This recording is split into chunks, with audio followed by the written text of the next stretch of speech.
All right, ladies and gentlemen of my Mr. Hescock's Life Science class, we are going to finish up this chapter, which has been a long time coming. This is the 13th section. I know it's unlucky 13.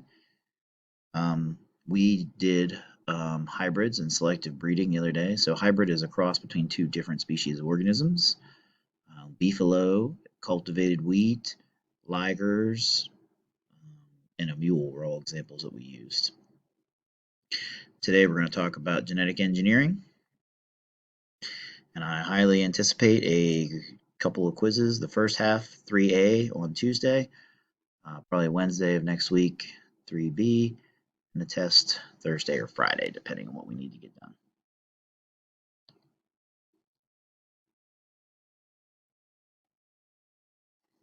So first, let's see what type of selective breeding is in each picture.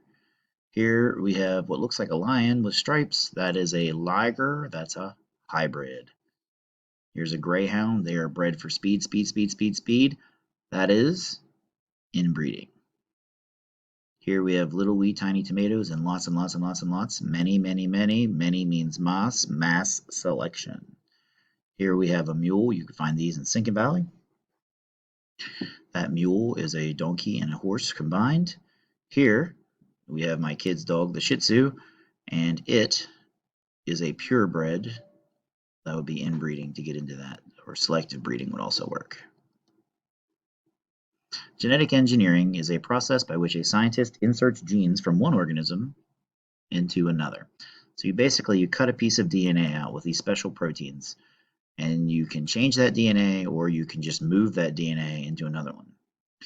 The most simple type, in fact, if you go into college and do biology, you'll do this. I've done this myself.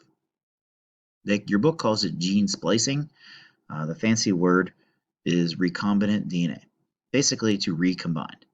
So bacteria has these little round pieces of DNA called plasmids. These little round pieces of DNA are really easy to get to.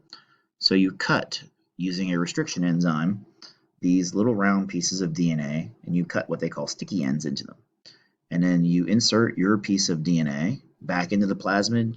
You use DNA ligase, you stick it back together, put it back in the bacteria, and the bacteria will grow.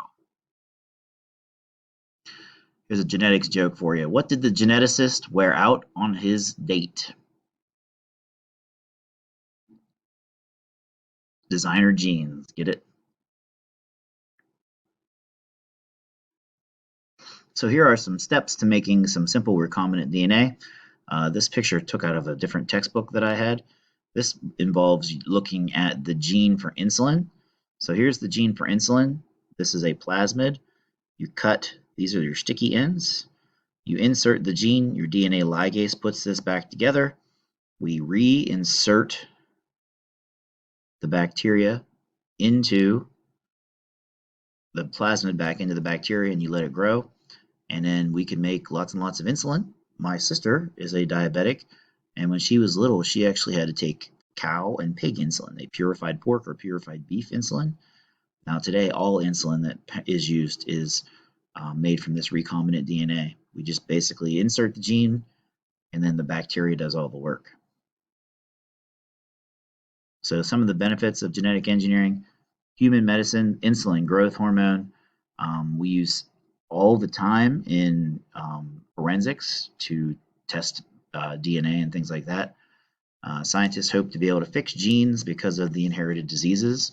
You know, for $100, you can go have your DNA read, and they'll tell you any chances of any type of diseases that you have the genes for. So this here is human insulin. Growth hormone is, they give it to some people when they're really, really small. Now, there are some possible disadvantages of genetic engineering. Some people are worried that we'll create new diseases. There are some conspiracy theories out there that the whole COVID thing was a genetic engineered mishap in China, and no one really knows that answer. Or you could make mutated animals that would be injured or sick, or mutated humans that possibly would have to be taken care of. There's a real problem with cloning of humans, because if you mess up, what are you going to do with the human? Nobody wants to kill a human. All right, ladies and gentlemen, that is the end of our chapter. Make sure you get your questions done, get the reading done. I'll be seeing you soon. I'm Mr. Hescox. Until then, be good, be safe,